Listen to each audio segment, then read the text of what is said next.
মুখ্যমন্ত্রীর সভার দিনেও হরিশ্চন্দ্রপুরে প্রকাশ্যে তৃণমূলের গোষ্ঠীদ্বন্দ্ব। আলাদা আলাদা মিছিল শাসক অন্দরের দুই যুযুধান পক্ষের। একদিকে মন্ত্রীর মিছিল, অন্যদিকে জেলা পরিষদ সদস্যের। হুটখোলা গাড়িতে দাপুটে জেলা পরিষদ সদস্য বুলবুল খান। তার মিছিলের তুলনায় অনেকটাই ফিকে মন্ত্রী তাজমুলের মিছিল। মুখে দ্বন্দ্বের কথা মানতে না চাইলেও ফের প্রকাশ্যে শাসকের কোন্দল। চোরের রানীর সভাতে চোরেরা যাচ্ছে কটাক্ষ বিজেপির। শুরু হয়েছে রাজনৈতিক চাপানুতর। বুধবার মালদার গাজল কলেজ মাঠে দলীয় সভায় আসছেন মুখ্যমন্ত্রী তথা তৃণমূল সুপ্রিমো মমতা ব্যানার্জি। সেই সভাতে যাওয়ার উদ্দেশ্যে হরিশ্চন্দ্রপুর বিধানসভা থেকে আলাদা আলাদা দুটি মিছিল করেছে তৃণমূল। একদিকে বিধায়ক তথা রাজ্যের প্রতিমন্ত্রী তাজমুল হোসেন এবং তার অনুগামীরা, অন্যদিকে জেলা পরিষদ সদস্য বুলবুল খান এবং তার অনুগামীরা। বুলবুলের মিছিলে কর্মীর সংখ্যা এবং উন্মাদনা অনেক বেশি দেখা গেল। বুলবুলের দাবি, এখানে দ্বন্দ্বের ব্যাপার নেই, তিনি এই স্টাইলেই সবসময় মিছিল নিয়ে যান। অন্যদিকে মন্ত্রী তাজমুলের দাবি, এখানে কোনো দ্বন্দ্ব নেই, আমি 4000 লোক নিয়ে মিছিলে যাচ্ছি দিদির নির্দেশে। যদিও মুখে দ্বন্দ্বের কথা না মানলেও মুখ্যমন্ত্রীর সভার দিন হরিশ্চন্দ্রপুরের তৃণমূলের যে একতা নেই তা কার্যত স্পষ্ট। কিছুদিন আগে হরিশ্চন্দ্রপুরে বুলবুল খানের নেতৃত্বে এসআইয়ের বিরোধী মিছিলকে কেন্দ্র করে নতুন দলের মিছিল বলেছিলেন মন্ত্রী, জানিয়ে প্রকাশ্যে ক্ষোভ উগড়ে দিয়েছিল বুলবুল ঘনিষ্ঠরা। এদিনও কার্যত দেখা গেল তৃণমূলের অন্দরের দুই পক্ষের মধ্যেই শক্তি প্রদর্শন, জানিয়ে তীব্র কটাক্ষ বিজেপির গলায়। বিধানসভা, হরিশ্চন্দ্রপুর বিধানসভা মানে স্বতঃস্ফূর্ত প্রত্যেকটা স্তরের মানুষ চাইছে বুলবুল খান। বুলবুল খান ছাড়া দ্বিতীয় কোনো কথা নেই। তো বুলবুল খানের নেতৃত্বে আমরা যাচ্ছি। হরিশ্চন্দ্রপুর বিধানসভার প্রত্যেকটা স্তরের মানুষ, মহিলা, কৃষক, ছাত্র, যুব, প্রত্যেকটা স্তরের মানুষ বুলবুল খানের ডাকে স্বতঃস্ফূর্ত আওয়াজ দিয়েছে, সবাই এসে আছে। মন্ত্রী আছেন, মন্ত্রী মিছিল নিয়ে যাবেন, সেটা যাওয়ারই কথা। উনি যাবেন, উনি মন্ত্রী, উনি বিধায়ক, উনি তো মিছিল নিয়ে যাবেনই।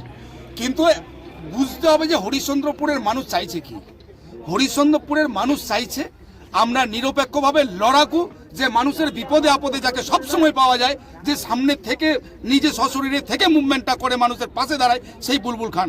এবং মানুষ একজন সমাজসেবী মানুষ, যে মানুষ গরিবের পাশে সবসময় বুলবুল খান থাকে। বুলবুল খান আওয়াজ দিয়েছে, বেশিরভাগ মানুষ বুলবুল খানের সঙ্গে যেতে চায়। মন্ত্রী আছে, মন্ত্রীর মতো থাকেই, কিন্তু বুলবুল খানের বুলবুল খান মন থেকে থাকে। আমি গোষ্ঠীদ্বন্দ্বের ব্যাপারটাতে বলবো না। আমরা বুলবুল খানের নেতৃত্বে হরিশ্চন্দ্রপুর বিধানসভার মানুষ আছে, থাকবে। আমার নাম স্বপন, আমি পঞ্চায়েত সমিতির সদস্য। বিধানসভা থেকে 500-এর অধিক গাড়ি নিয়ে আমরা গাজল যাচ্ছি। দিদির এই জনসভাকে আমরা সাফল্যমণ্ডিত করব এবং দিদি কি নির্দেশ দেন সেই নির্দেশ আমরা শুনব।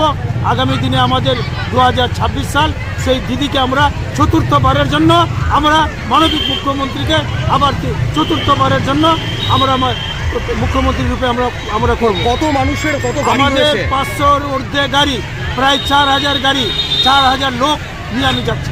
দাদা, আরেকটা প্রশ্ন, বিজেপি বলছে যে হরিশ্চন্দ্রপুরে বারবার গোষ্ঠীদ্বন্দ্ব দেখা যাচ্ছে, গোষ্ঠীদ্বন্দ্ব নিয়ে কি বলবেন? আমাদের কোনো গোষ্ঠীদ্বন্দ্ব নাই, কোনো কিছু নাই। আমাদের বিধানসভা একটাই বিধানসভা থেকে আলাদা আলাদা করে মিছিল নিয়ে যাচ্ছেন। একদিকে মন্ত্রীর মিছিল, একদিকে আপনার মিছিল, কি বলবেন? দেখুন, এখানে কোনো গোষ্ঠীদ্বন্দ্বের ব্যাপার নেই।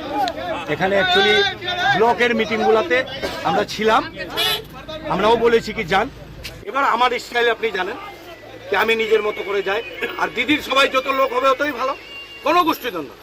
আমরা নিজের মতো করে যাচ্ছি। আমি একটা সব মিছিলে, সব মিটিংয়ে দেখেছেন যে আমি নিজের স্টাইলে যাই, তো সেই স্টাইলে আজকে দিদির সবাই যত লোক হবে সেটাই তো ভালো।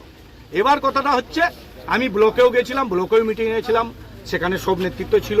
অঞ্চলে মিটিংয়ে গেছি, সবাইকে বলেছি, অসুবিধার কোনো কারণ নেই। এবার আমরা এখান থেকে একটা করছি, আর এখান থেকে মিটিংটা যাচ্ছে। ওর বক্তব্য উনি দিয়েছেন, আমি কিন্তু বিতর্কিত মন্তব্য করতে চাই না। এই 24 তারিখে আমরা প্রায় 2000 বাইক নিয়ে মিছিল করেছি, প্রায় 50টা 4 চাক্কা নিয়ে মিছিল করেছি। তো আজকে সেম স্টাইলে যাচ্ছি। দিদি এসছে, আবার করে তৈরি হয়ে গেছি আমরা। ও দিদি দিচ্ছে, সেই হিসাবে আমরা কাজ আগে করবো। আচ্ছা, আপনার নাম?